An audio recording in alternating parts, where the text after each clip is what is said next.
Hey guys, I'm Coach Ty with Muscle Wiki. This is Andrea, and we're going to be taking you through the barbell row here. So this is a great lat and bicep exercise. And speaking of biceps, you've got supinated and pronated. So a supinated grip is underhand, pronated grip is overhand.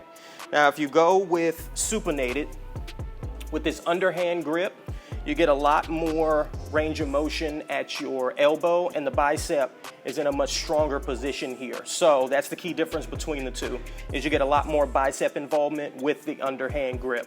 If you want to largely keep your biceps out of it, or keep them more so out of it, go with the overhand grip. But outside of that, there's not really too much difference between the two, performing the actual exercise. So there's a few very key things here.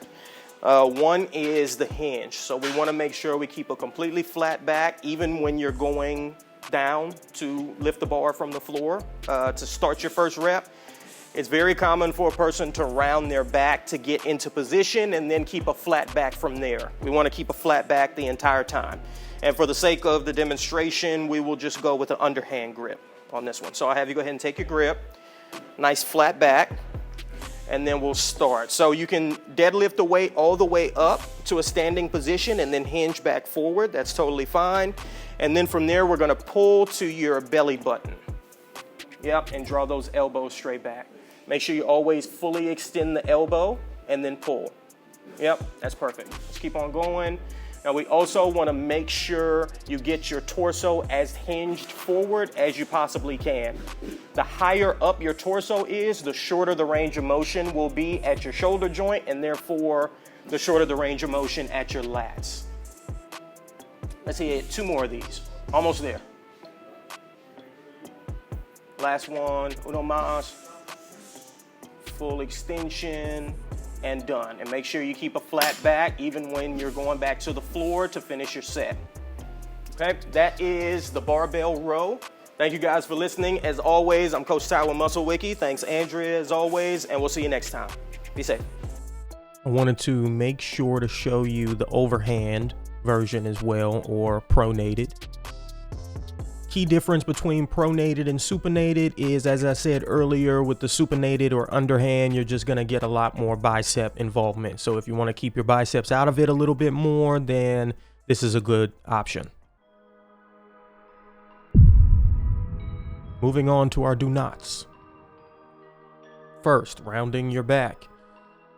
We wanna make sure to avoid lumbar spine rounding at all costs. It's dangerous. Can injure your lower back. So again, we want to try to always keep a flat back, even on movements in which we're not exactly moving the spine.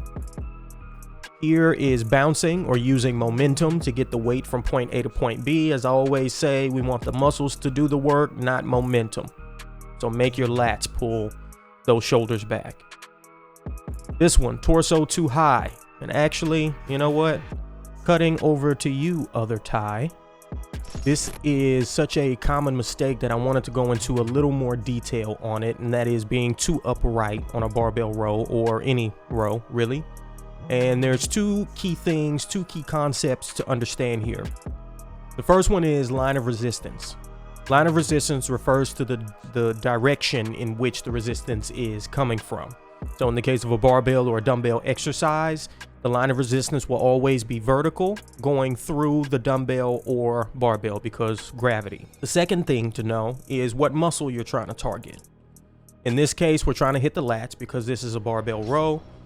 And so therefore we need to know what the active joint for that muscle is. And in this case, with the lats, it is the shoulder joint. The lats pull your upper arm backwards, right? And therefore pull your shoulder joint backwards. So now that we know that, let's play a few reps.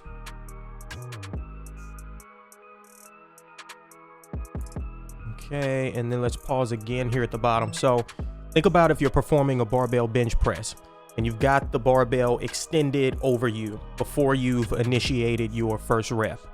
You can hold the barbell up there for quite some time without fatiguing. Now let's say you bring the barbell down to a few inches off of your chest. You can't hold the barbell nearly as long. You'll fatigue much quicker. So why is that the case? It's because now you're at a more disadvantageous position when the line of resistance is going straight through your active joint. So if we look at her from the side here, we've got the barbell here. The line of resistance will travel straight up and it goes directly through, as you see, her shoulder joint. So when you're in this position, just like if you're in an extended barbell bench press position, there's not going to be very much tension on the muscle.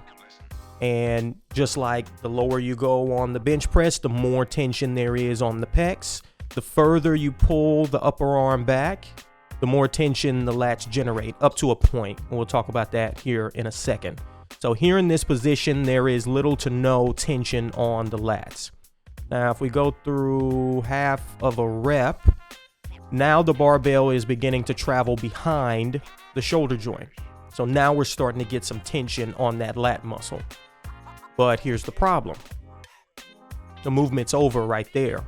The barbell taps against your abdomen or your rib cage, and then that's the end of your range of motion because, of course, you can't pull the barbell through you. Also, when the elbows pass behind the body, the rear delts take over. So anytime your upper arm goes behind you, the rear delts are responsible for that part. So as soon as you pass your torso, your lats aren't that involved anymore anyway. So you're going at a very short range of motion purely because you're too upright. If you're starting from an upright position and you start to pull, you maybe get roughly 30-degree range of motion, as opposed to this position. Pull it up.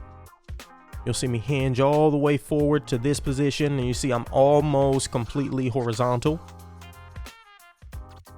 There's tension on the muscle almost from the very beginning of the movement. See, the barbell is starting to track behind my shoulder joint already as soon as we start. And then we pull all the way to the abdomen. Now my upper arm does travel behind my body somewhat, but again, the point still stands. It's a much longer range of motion that you get purely because you're more horizontal. So try to get as horizontal as you possibly can on a barbell row or dumbbell row, and you'll get much more bang for your buck on the exercise. Moving on. Thank you, other Ty. That was wonderful. All right, so rearing back. Now this is very similar to torso too high. It's just you got extra movement, but the same thing ultimately is happening. You're rearing back, and so you won't get the same range of motion for your lats. And this one really simple, short range of motion, not fully extending the elbows. If we are going to go underhand, we may as well get the most bang for our buck and fully extend those elbows. And here are some excellent looking reps on a barbell row with the underhand grip. So that's it for today, guys. Thank you as always for listening. Please like, comment, subscribe. Let us know what you want to see next, and we will see you next time. Be safe.